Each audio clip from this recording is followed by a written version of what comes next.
Jean-Christophe Rufin, vous nous avez fait rêver plusieurs vies, médecin, neurologue, académicien, homme politique, écrivain. Vous allez sortir un prochain livre, beaucoup l'attendent. Est-ce que vous pouvez nous en dire quelques mots? Alors c'est un roman qui va en effet sortir la semaine prochaine, qui porte un nom un peu provocateur parce que pour un académicien j'ai utilisé un mot anglais qui est checkpoint. Le checkpoint, ça se traduit, on peut dire point de contrôle, mais ça n'a quand même pas le même parfum. C'est un livre qui se passe pendant la guerre en Bosnie en 1995. Mais la guerre en Bosnie, c'est le décor, c'est pas vraiment le sujet du livre. Le sujet du livre, c'est l'humanitaire et ses évolutions actuelles.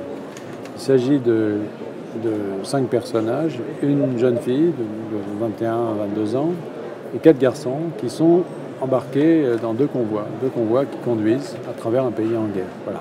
Le convoi d'aide humanitaire, pour moi c'est ce qu'ils pensent. Et à mesure qu'ils avancent dans ce pays et dans ce huis clos de ces cabines de camions, eh bien, ils découvrent qui est qui fait quoi, qui veut quoi, et surtout qu'est-ce qu'ils transportent. Voilà. Et c'est-à-dire que c'est à la fois un thriller, un peu sur le mode du salaire de la peur, si vous voulez. Ils sont dans les camions, puis la tension monte. Et en même temps, c'est une réflexion sur l'humanitaire parce que ce qu'ils vont découvrir, sans révéler le livre, mais ce qu'ils vont découvrir, c'est que finalement, il y a 2 manières d'aider les victimes. Soit vous leur apportez de la nourriture, des vivres et des médicaments, soit vous leur apportez des armes.